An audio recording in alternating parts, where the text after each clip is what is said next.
My name is Thea Anders, and I'm 29 years old.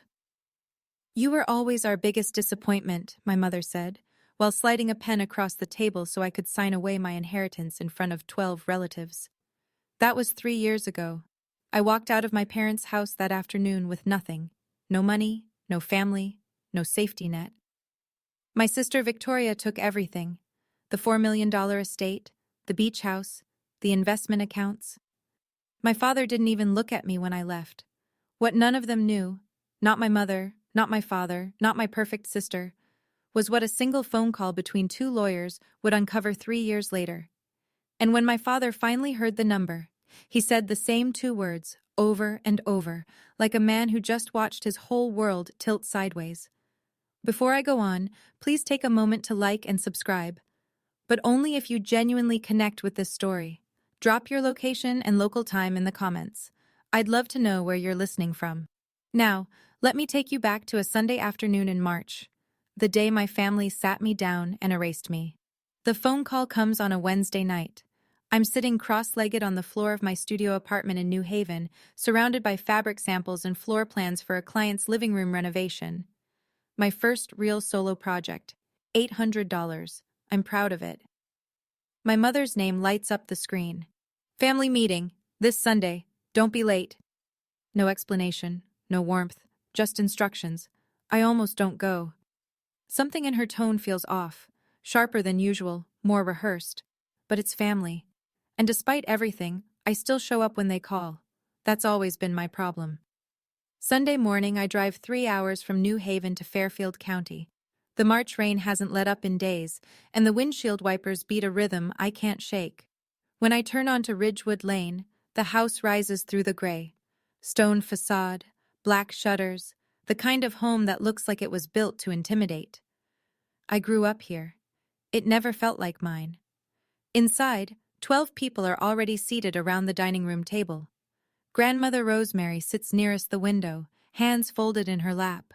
Uncle Robert is beside her, jaw tight. Aunt Janet, 3 cousins, everyone dressed like they're attending something formal. At the head of the table sits Mr. Whitfield, my parents' estate attorney. Silver-haired, reading glasses on a chain, a thick leather folder open in front of him. My father, Richard, stands behind his chair, arms crossed. He doesn't greet me. My mother, Patricia, gestures to an empty seat at the far end, the only one left. And there, at my father's right hand, sits Victoria, my older sister. Pressed blazer, pearl earrings. She doesn't look at me either, but her posture says everything. She already knows what's coming. On the table in front of my empty chair, I see a single document. My name is printed at the top. I can't read the rest before my father clears his throat. Sit down, Thea. This won't take long. I sit. The chair is cold. My father doesn't waste time. He nods at Mr. Whitfield, who opens the leather folder and begins reading in that flat, legal tone that strips everything of emotion. The estate, all of it, is being transferred to Victoria Ann Anders. The house on Ridgewood Lane, the beach cottage in Mystic, the investment accounts, the trust fund established by my grandfather. Total estimated value, $4 million. Every penny, every wall, every memory that was supposed to be shared. Victoria's name appears on every line. Mine appears on none. I look at my father. And me? He doesn't answer. He adjusts his cufflink and stares at a point just past my shoulder. My mother fills the silence. She's been waiting for it. You were always our biggest disappointment. She says it the way someone reads a grocery list. Calm, final. We're not going to pretend anymore. The room doesn't move.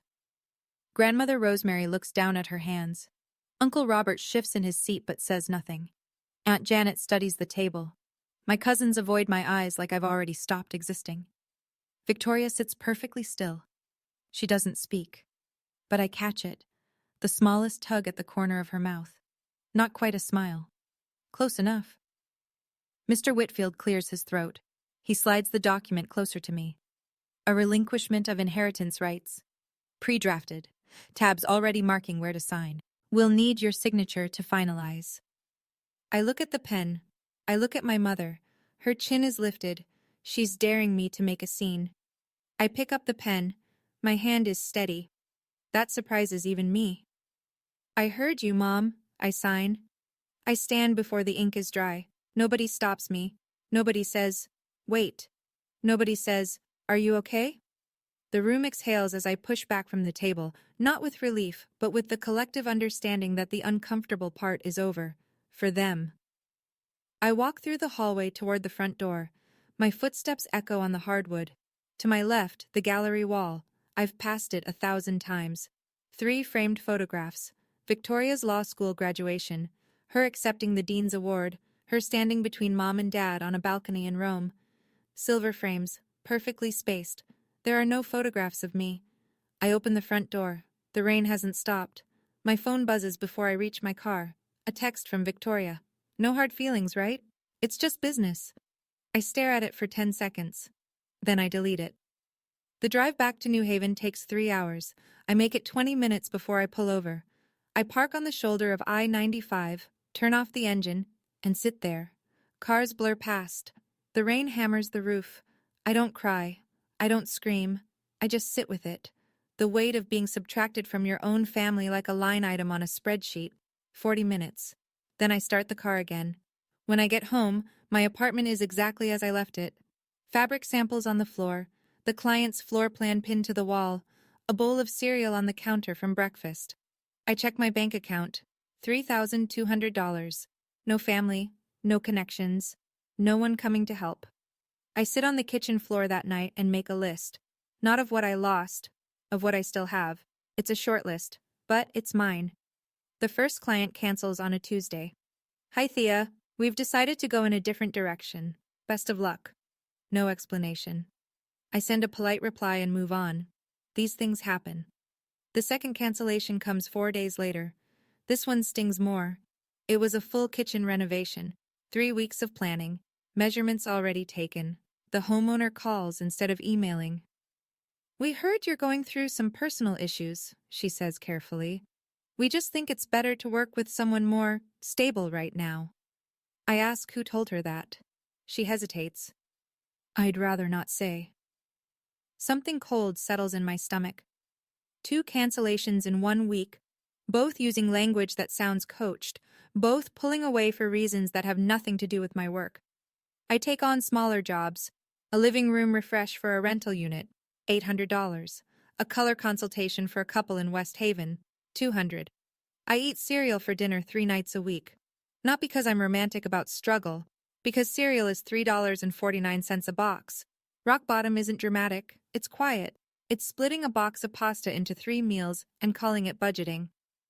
In week 3, I try the only family lifeline I have left. Uncle Robert, my father's younger brother. He's always been gentler than Dad. He once told me my eye for color reminded him of Grandmother Rosemary. Thea, I love you, he says on the phone. But don't pull me into the middle of this. He hangs up, and I understand, there is no middle. There's the Anders family, and there's me. 2 separate countries now. That evening, an email arrives from an address I don't recognize. Someone requesting a design consultation for a penthouse in Hartford. Budget? Significant. I almost delete it. It feels too good to be real. I don't delete it. The truth finds me in a coffee shop on Chapel Street. It's a Saturday morning, about 6 weeks after the meeting. I'm reviewing sketches for a bathroom remodel, the only project I have left, when a woman approaches my table. Claire Dutton, former client. I'd redesigned her home office the previous fall. Thea, I thought that was you. She sits down without asking. Her face is strange, half guilt, half curiosity. I have to ask you something. Are you still doing design work? Of course. Why? She stirs her coffee slowly. Because your sister told me you weren't. The words land like a slap. Victoria called you? Not directly. She mentioned it at a dinner party. Said you'd stepped back from the business. That you were going through a rough time. Claire pauses. Looks at me like she's deciding how much to share. She also said you were let go from the family for reasons she couldn't get into. She made it sound serious, Thea. Like it was legal. A couple of people at that dinner were in real estate. Word travels. I set down my pencil. My hands are shaking. Not from sadness this time. from something harder. Did she say what the reasons were? No. That's what made it worse. She left it open. People filled in the blanks. I understand now. The cancellations, the sudden distance. Victoria didn't just take my inheritance. She was salting the earth behind me. Quietly, socially, with plausible deniability. No fingerprints, just whispers at dinner parties. I want to call her. I want to scream. Instead, I thank Claire. I finish my coffee. And I make a decision right there, sitting in that booth with my $6.50 latte and my ruined client list. I won't confront Victoria. I won't beg my parents. I'll rebuild. Somewhere she can't reach me. 3 months after the meeting, I break my own rule and call my mother. Not to beg, not to cry. I need one answer. She picks up on the third ring. Thea. Not a question, not a greeting, just an acknowledgement that I still exist. Did you plan it, Mom? Silence. The meeting, the 12 people, Mr. Whitfield, all of it. Was it planned? We did what was best for the family. For the family? Or for Victoria? Victoria never gave us a reason to worry. I never gave you one either. Longer silence this time. I hear her breathing. I hear the kitchen faucet dripping, the one Dad's been meaning to fix for 7 years. Strange, the details you remember when your mother is deciding whether to be honest with you. Thea. Her voice softens, but it's the softness of someone explaining something to a child. If you'd listened to us from the beginning, gone to law school, or at least gotten a real job, none of this would have happened. You chose this. There it is, the core of it. In Patricia Anders' world, obedience equals love. I disobeyed, so I don't qualify. This is the last time I call this number. Don't be dramatic. I'm not being dramatic, Mom. I'm being clear. I hang up. And I keep my word. No calls, no texts, no emails. Not that month. Not the month after. The silence between us becomes a wall, and every day I don't reach for the phone, it grows another inch higher. I'm not angry anymore. That's the part no one tells you about cutting ties. Eventually the rage runs out, and what's left is just quiet. A terrible, steady quiet that sounds a lot like freedom. 4 months in, Victoria sends the first email. Subject line, thinking of you. The body is long, carefully written, and dripping with concern. I want you to know I had no part in their decision. Mom and Dad acted on their own. I tried to talk them out of it, but you know how Dad is. I hope you're doing okay. I worry about you. I read it twice.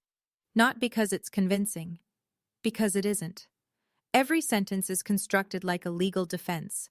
No admissions, no specifics, no accountability. This email isn't for me. It's insurance. If things ever blow up, Victoria can point to it and say, "See? I reached out. I was the caring sister." I don't respond. 2 weeks later, a second email. Shorter, more direct. I heard you're struggling financially. If you need help, I'm here. You don't have to do this alone. Just ask. Just ask. The 2 most loaded words in the English language when they come from someone who's standing on your neck. I read this one once. Then I closed the laptop. But something makes me stop. A small instinct. The kind that lives in the back of your brain where survival decisions are made. I open the laptop again. I create a new folder in my inbox. I label it simply V. I drag both emails into it. I don't know what I'll do with them. I don't even know if they matter. But my gut tells me to keep a record. Victoria is meticulous. She plans 3 moves ahead. If she's sending emails this polished, she's building a narrative. And I should be keeping one too. Victoria's kindness always came with a receipt. I just never thought to check the fine print before. The Hartford penthouse changes everything. The mystery email from week 3 turns out to belong to a woman named Margaret Calloway, 62 years old, self-made, owns commercial properties across Connecticut and North Carolina. Sharp eyes, silver rings on 3 fingers, the kind of handshake that tells you she's been underestimated her whole life and has enjoyed proving people wrong every single time. We meet at the penthouse, 18th floor, overlooking Bushnell Park. The space is a disaster. Previous tenant gutted the kitchen and left, walls stripped to drywall, exposed pipes. Most designers would see a problem. I see a cathedral. Margaret watches me walk the rooms for 40 minutes. I don't pitch. I don't sell. I just move through the space, touching surfaces, measuring light angles with my hand, crouching to check sightlines.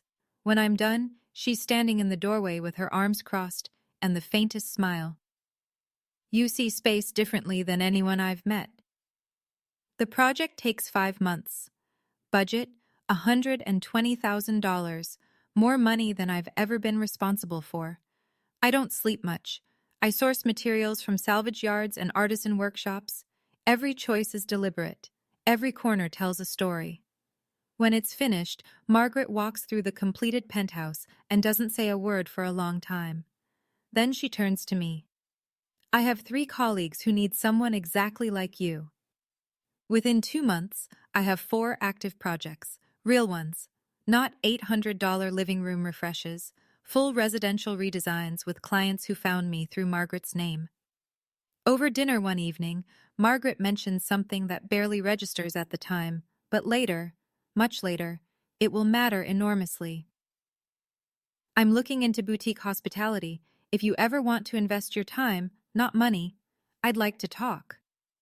I don't invest in people who need saving, she tells me. I invest in people who just need a door.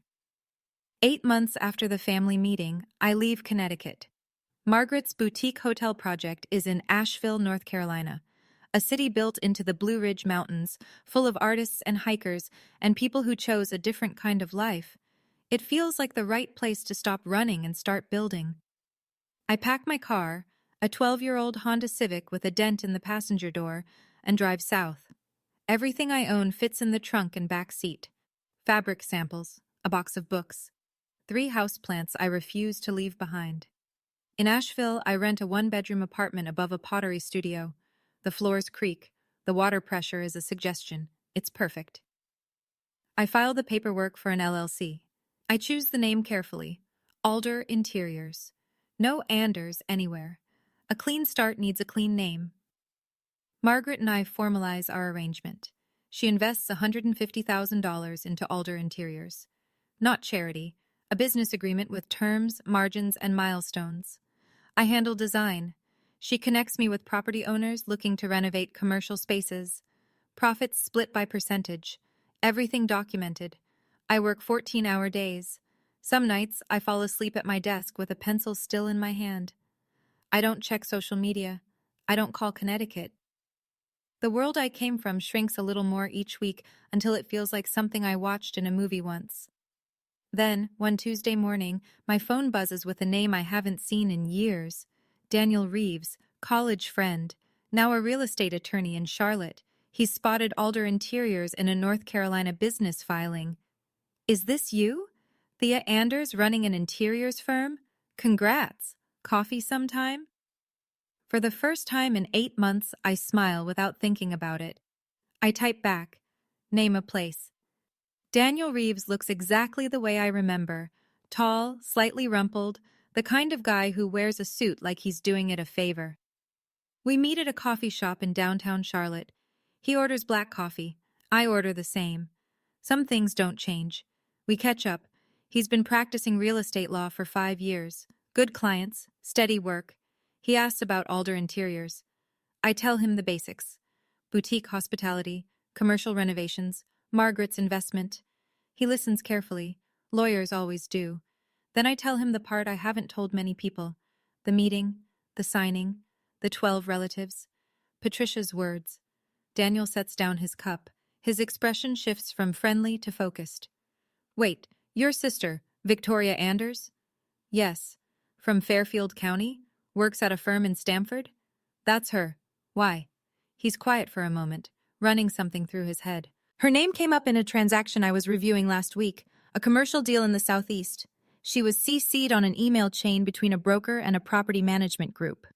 That doesn't make sense. Victoria doesn't do commercial real estate. That's what I thought. He leans forward.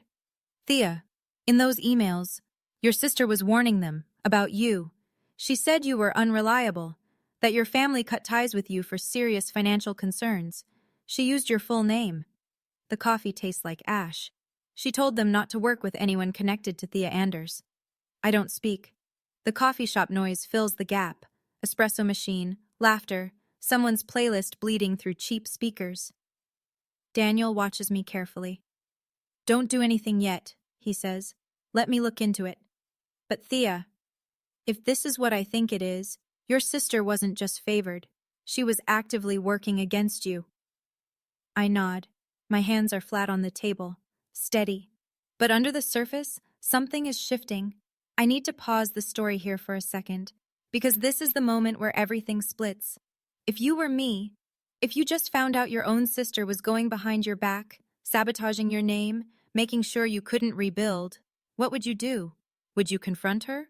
Or would you keep building in silence? Drop your answer in the comments. A for confront, B for silence. And if this story is hitting close to home right now, that subscribe button is right there. It's free. It helps more than you know. Okay, let's keep going. Because what happened next? I didn't see it coming either. 18 months after I left Connecticut, Alder Interiors finishes its 12th project. I keep a running log in a leather notebook Margaret gave me. Every project. Every number. 12 renovations. Annual revenue, $1.2 million. It still doesn't feel real when I write it. Margaret and I make our first major acquisition, a neglected commercial building in South Asheville, 3 stories, brick exterior, condemned by the city 2 years prior. Everyone tells us it's a money pit. We see something else. I redesign the interior. Margaret handles the permits and zoning. We pour 6 months and every available dollar into it. When we're done, the building houses 4 luxury retail tenants and 2 design studios. Net profit after renovation, $340,000. My name starts appearing in regional design magazines, a feature in Asheville Home and Design, a mention in a Charlotte real estate newsletter. Small recognitions, but they mean everything to someone who was told she'd never amount to anything. I hire 3 employees, a project manager, an assistant designer, a bookkeeper who keeps me honest. We work out of a converted warehouse space that smells like sawdust and fresh paint. I still drive the Honda Civic. Still live in the 1-bedroom above the pottery studio. Still eat lunch at my desk. The money grows, but my life stays small. On purpose. Then one evening, over Thai food in Margaret's kitchen, she says something that makes my chopsticks stop mid-air. There's a parcel of land in Westport, Connecticut. Just came on the market. It's adjacent to some residential estates in the Fairfield County area. She watches my face. I know what she's telling me. Westport borders my parents' neighborhood. I don't flinch. Send me the listing. 3 years after the day I signed those papers, I walk into the Connecticut Real Estate Association's annual charity gala at the Hartford Marriott. I almost didn't come. When Margaret mentioned it, 200 guests, black tie, every name in Connecticut real estate, my first instinct was to say no. I'm not ready to stand in a room full of people who might know my family, who might have heard Victoria's version of my story, but Margaret doesn't let me hide. You're my business partner, Thea. You belong in that room. So here I am. Black dress. Simple, no jewelry, hair straight and clean. I look like someone who doesn't need to prove anything, and for the first time, that's not a performance. The ballroom is gold lit, champagne on silver trays, string quartet in the corner, 200 people in dark suits and designer gowns, networking under crystal chandeliers. I see them before they see me. My father stands near the bar, speaking with Mr. Whitfield, the same attorney who slid that document toward me 3 years ago. My mother sits at a round table with Aunt Janet, her back straight, her pearls catching the light, and Victoria. She's across the room, mid-conversation with a group of men in expensive ties, laughing, gesturing, in her element. My chest tightens. 3 years of silence, and my body still reacts to them like a warning system. Margaret places a hand on my arm. Breathe. I breathe. Then Patricia turns her head. Our eyes meet across 60 feet of polished floor. Her champagne glass stops halfway to her lips. Victoria notices her mother's expression, follows her gaze, finds me. For 1 full second, nobody moves. Then Margaret walks straight toward the Anders table, and I walk with her. Margaret extends her hand to Mr. Whitfield like they're old colleagues. They probably are. Gerald, good to see you. She turns smoothly, one arm gesturing toward me. Have you met my business partner, Thea Anders, the creative force behind Alder Interiors? She says it at full volume. Not aggressive, not pointed, just the natural tone of a woman introducing someone she's proud of. Half the surrounding tables hear it. Richard turns slowly. His face cycles through recognition, confusion, and something I can't name. He stares at me like I'm a ghost who walked in through the wrong door. Patricia recovers first. She always does.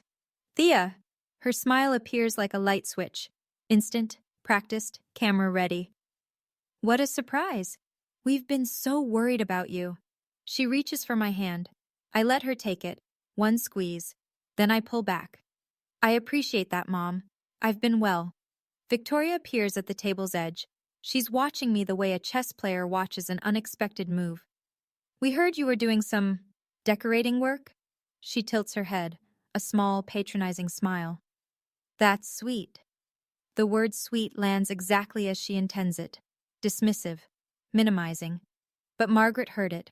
She turns to Victoria with the calm authority of a woman who has eaten people like this for breakfast for 40 years.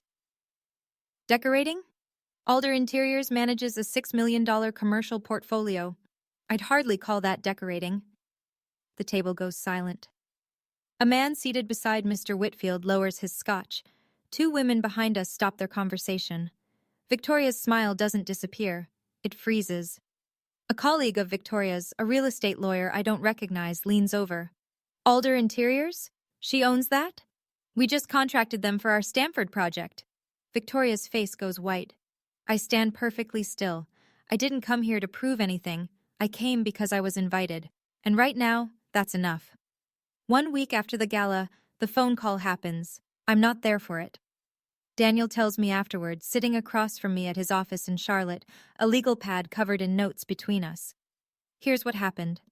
The Westport property, the parcel Margaret and I are purchasing, sits adjacent to the Anders family estate. Standard procedure requires a boundary survey and title verification. Daniel, as my attorney, reaches out to the attorney of record for the neighboring property. That attorney is Gerald Whitfield. Daniel makes the call. Professional, routine. He identifies the purchasing entity. Alder Interiors, LLC. Owner and principal, Thea Anders. Silence on the line. Not a polite pause. A long, airless nothing. Thea Anders? Whitfield's voice changes register. The same Thea Anders from the inheritance file? That's correct. Another silence. Daniel says he can hear Whitfield shifting papers on his desk. I'll need to verify financials on the buyer's side for the boundary agreement. Standard compliance. Of course, Daniel says. I'll send a summary. Alder Interiors' total portfolio valuation, including real property and business assets. Approximately $9.4 million. Daniel tells me the silence lasted 15 seconds. 15 seconds. He knows, because he counted. Then Whitfield said, very quietly, I'll need to contact my client. That was it. No commentary, no questions, just the sound of a man recalibrating everything he thought he knew about a family he's served for 20 years. Daniel sets down his pen and looks at me across the table. He didn't say a word for about 15 seconds, Thea. That's a long time for a lawyer. I nod. My hands are in my lap. My pulse is steady. But somewhere deep inside my chest, behind the calm and the professionalism and the 3 years of silence, something exhales. Gerald Whitfield calls Richard Anders that same afternoon. I learn the details later, through Daniel, through documents, through the version that eventually filters back to me whether I want it or not. But here's what happened in the study of the Ridgewood Lane house, behind a closed mahogany door, on an ordinary Tuesday. Whitfield lays it out simply. A property transaction. Adjacent parcel. Buyer, Alder Interiors. Owned and operated by Thea Anders. Net valuation of combined assets. Approximately $9.4 million. Richard says nothing for a long time. Then, that's impossible. Whitfield repeats the number, confirms the documentation, notes that no Anders family funds appear anywhere in the company's capital structure. She built that? Alone? According to every filing I've reviewed, yes. That's impossible. Richard says it again, softer this time, like the word is the only thing he can hold on to. That's Impossible. Patricia is in the room. She's been listening on speaker from the armchair by the window. Her face hasn't moved, but her hand grips the linen napkin on the side table so tightly her knuckles have gone white. In the living room, Victoria is on the phone with a friend. Her voice carries through the wall. Tight, urgent. What do you know about Alder Interiors, the company in North Carolina? Have you heard of it? Richard sets the phone down. He stares at the wall where 3 photographs of Victoria hang in silver frames. Then he looks at the bare space beside them, where a photograph of Thea has never been. I want to call her. Whitfield's reply is gentle but firm. Through attorneys, Richard. She has counsel now. This goes through proper channels. Richard nods slowly, and in that nod something breaks that won't go back together. His daughter has a lawyer, because of him. The emails surface that same week, and they change everything. Daniel is completing due diligence for the Westport purchase. Title searches, lien checks, transaction history for the surrounding parcels. Routine, boring.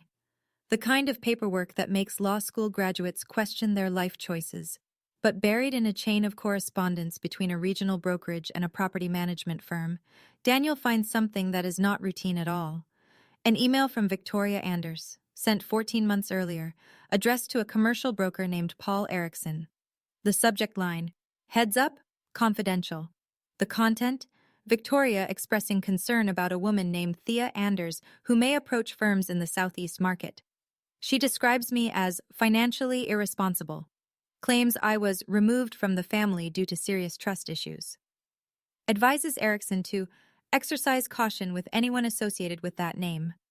There are 3 more emails in the chain. Different recipients, same language, same careful, devastating phrasing. Victoria never says anything overtly false. She implies. She suggests. She lets the reader fill in the worst version of the story. It's elegant, it's calculated, and in the state of Connecticut, it's called tortious interference with business relations. Daniel sends me the chain. I read it once, sitting at my desk in Asheville, with the mountain light coming through the window. I don't scream, I don't cry. I close the laptop and sit with it for a full hour. Then I open it again and call Daniel. Are these enough? More than enough. How long have you known? I found them 2 days ago. I wanted to verify before telling you. I nod, even though he can't see me. Keep them safe, I say. I'll decide when I'm ready. I'm not going to use them out of anger. I'm going to use them if she doesn't stop. Let me step out of the story for just a moment, because we've reached the turning point, and I want to hear from you. Thea has the evidence. She has the money. She has every legal right to take this to court. But here's the question. If you were her, would you sue your own sister? Or would you walk away and let your success speak for itself? A for sue. B for walk away. Tell me in the comments. I've read every single one so far, and I'm not stopping now. Let's get back to it. Because what Thea decides, it isn't what you'd expect. 2 days later, Daniel gets the call. Mr. Whitfield, on behalf of Richard Anders. Formal tone, careful words. My client would like to arrange a meeting with Ms. Anders, a family conversation. Daniel asks me. I think about it for 1 full day. I sit with it the way I've learned to sit with every hard decision in the past 3 years. Without rushing, without reacting, without letting the old version of me take the wheel. Then I tell Daniel, no, if my father has something to say, he can put it in writing. Richard writes. The letter arrives through Whitfield's office, on personal stationery. Not legal letterhead, his handwriting. Thea, I am incredibly proud of what you've accomplished. I had no idea. I would like to see you. We have a lot to discuss. Can we talk? I read it at my kitchen table. I read it again standing at the window. I read it a 3rd time sitting on the floor, like I did the night everything fell apart. He's proud. Of course he is. Because now there's a number attached to my name. $9.4 million of validation. But where was this letter when I was earning $800 per project? Where was this pride when I was eating cereal for dinner? When I couldn't keep a client because his other daughter was poisoning every well in a 3-state radius? I dictate my response to Daniel. He sends it through Whitfield. Thank you, Dad. But I don't need pride that arrives 3 years late. I built my life without it. I'll continue without it. A week later, Richard sends a second letter. 2 words, written in ink that smudged slightly, like his hand was shaking. I'm sorry. I read it. I fold it. I put it in a drawer. I don't reply. I don't sue Victoria. I want to be clear about that. Not because I forgive her. Not yet. But because a lawsuit turns my life into a courtroom exhibit, and I've spent 3 years taking it back. I'm not handing it over again. Instead, Daniel drafts a cease and desist letter. It is 5 pages long, precise, and devastating. It names 4 specific instances of defamatory communication. It attaches the email chain. It quotes the relevant Connecticut statute on tortious interference with business relations. And it ends with a single clear statement. If Victoria Anders continues to disseminate false or misleading information regarding Thea Anders or Alder Interiors, LLC, legal proceedings will be initiated without further notice. Daniel sends it certified mail to Victoria's office at the law firm in Stamford. She receives it on a Thursday morning. I know this because Daniel gets a read confirmation at 10:14 a.m. By 10:32 a.m., Victoria calls Patricia. I learn the details later, through the grapevine that Daniel has quietly maintained with contacts in the Connecticut legal community. Word travels in small professional circles, especially when a lawyer gets served a cease and desist at her own firm. She has the emails. Victoria's voice, I'm told, was flat, controlled, but fast. The way people speak when they're calculating damage. She has everything I sent. What emails? Patricia asks. All of them. Everyone I sent to brokers, to property managers, about Thea. A long pause. We'll handle it. Patricia says this in the same tone she used 3 years ago at the dining room table. But it doesn't land the same way anymore. There's a crack in it now. That evening, Victoria calls my phone directly. First time in 3 years. I watch her name light up the screen. I decline the call. Not because I'm afraid. Because there's nothing left to say. The emails do what emails always do. They travel. I never leak them. I never post them. I never mention them to anyone outside of Daniel and Margaret. But the cease and desist arrives at Victoria's firm during business hours. A legal secretary processes the delivery. A managing partner reviews the cover sheet as part of standard risk protocol. Within a week, 2 senior associates at Victoria's firm know that she used professional channels to defame her own sister. Within 2 weeks, the managing partner has a quiet conversation with Victoria behind a closed door. She isn't fired, but she's reassigned, moved from client-facing commercial transactions to internal compliance review, a windowless office, no client lunches, no networking events. In the Connecticut legal community, the story spreads the way all professional gossip does. Not with fireworks, but with raised eyebrows and carefully worded references. Difficult family situation. Judgment issues. Not someone you want representing your interests. Victoria's reputation doesn't collapse overnight. It erodes slowly, permanently, slowly. I hear about it from Daniel, who hears about it from colleagues, who hear about it from other colleagues. I don't celebrate. There's nothing to celebrate about watching someone dismantle their own career with emails they chose to send. Then one afternoon, a number I haven't seen in 3 years appears on my phone. Uncle Robert. Thea. His voice is heavier than I remember. I owe you an apology.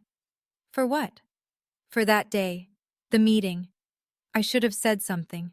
I should have stood up. I close my eyes. Thank you, Uncle Robert.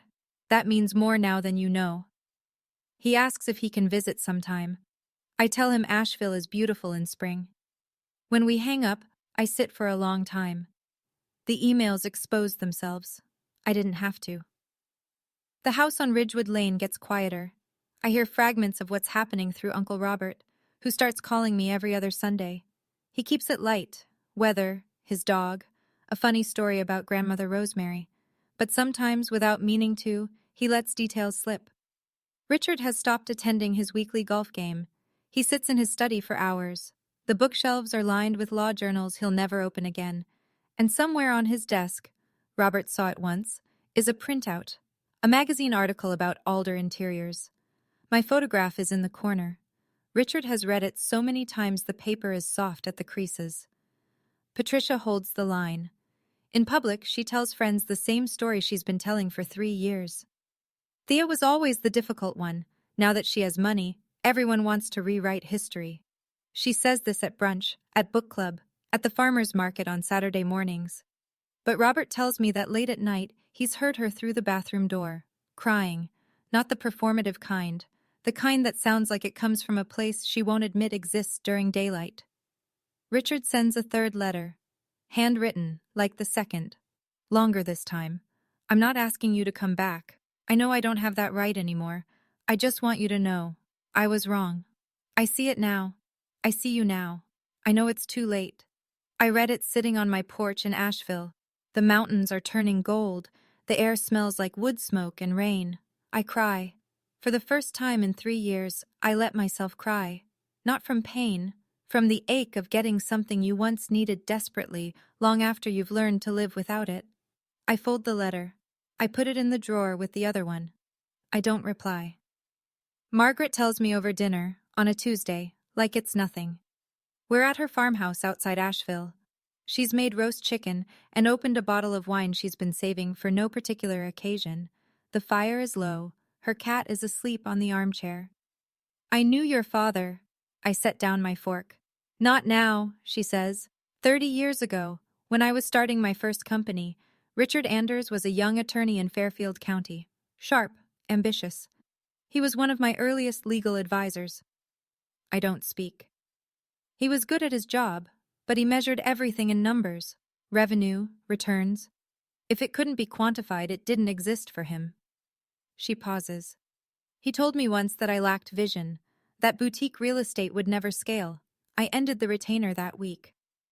A year later, my company was outperforming every projection he'd made. She looks at me across the table with a steadiness that I've learned to trust more than anything. When you first contacted me about the Hartford penthouse, I didn't know who you were. I hired you because your portfolio was remarkable. I found out you were Richard's daughter later, when you told me about the meeting. And I decided I wasn't going to let history repeat itself. She turns her wineglass slowly. Not because I hate your father. I don't. But because I know what it feels like to be dismissed by someone who can't see past their own measuring stick. I sit with this for a long time. Margaret didn't rescue me. She recognized me. Recognized the look in my eyes that she'd once seen in her own mirror, 30 years ago, standing in a young lawyer's office being told she would never be enough. Thank you, I say. Don't thank me. Just keep building. 6 months after the gala, the Westport property closes. I don't build a house on it. I don't build anything for myself. Instead, I convert it into a shared creative workspace, studios and meeting rooms for young designers, artists, and architects who are just starting out, people who need a door. The kind of space I wish had existed when I was sleeping on my kitchen floor with $3,200 to my name. I name it the Alder Collective. Margaret cuts the ribbon. The same week, Victoria sends her final email. I know I messed up. I know what I did was wrong. Can we talk? Please. This time, I reply. It takes me an hour to write 4 sentences. Victoria, I forgive you. I mean that. But forgiveness doesn't mean I want you back in my life. I wish you well. I press send, and something loosens in my chest that I didn't know was still tight. 2 days later, my phone rings. Patricia. I almost don't answer. But something tells me this conversation needs to happen. Not for her, but for me.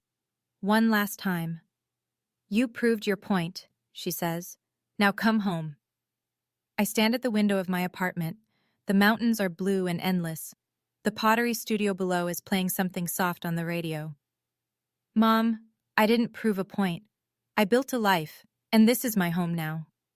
Thea, I love you, but I can't go back to being someone you only value when the numbers are right. She's quiet. I hear her breathing, and I wonder if she's crying again, or if she's angry, or if she's simply sitting in the silence of a house that's too big for 2 people who pushed away the wrong daughter. I hang up. Gently. Home isn't a house your parents own. It's the one you chose for yourself. So that's my story. I don't tell it so you'll hate my family. They're people. Flawed, stubborn, sometimes cruel. But people. My father was raised to believe success looked one way, and he couldn't see it when it showed up wearing a different outfit. My mother believed love meant control, and when she lost control, she lost the language for love. My sister was terrified that if I succeeded, her entire identity would collapse, because it was built on being better than me. They were wrong, all of them. But they weren't strangers, they were my family. And that's what made it hurt the way it did. Here's what I learned, and I'm sharing it not as advice but as something I carry with me. You don't need permission from the people who gave up on you to start over. You just need one door. Sometimes you have to build that door yourself. Sometimes someone like Margaret holds it open for you. Either way, the door is yours. Setting boundaries with family isn't abandonment. It's not cruelty. It's the decision to stop bleeding for people who won't hand you a bandage. Today, Alder Interiors has 14 employees. Our portfolio is north of $10 million. Margaret is still my partner. Daniel is still my lawyer. And every morning, I wake up in a house I bought myself, in a city I chose, living a life I built from a kitchen floor and a list of what I still had. Richard still writes letters. I still read them. I haven't replied. Maybe someday I will. Maybe I won't. That's my choice now. And if you're out there right now, sitting in the aftermath of being told you're not enough by the people who were supposed to believe in you, hear me. The best revenge isn't proving them wrong. It's building a life so full that their opinion no longer fits anywhere inside it. And that's where I'll leave it. If you made it this far, thank you. It means more than you know. Now I want to hear your story. Have you ever had to walk away from family to save yourself? Or are you still deciding? Tell me in the comments. I read every single one. And if you want more stories like this, check the description. There's another one waiting for you right there. I'll see you in the next one.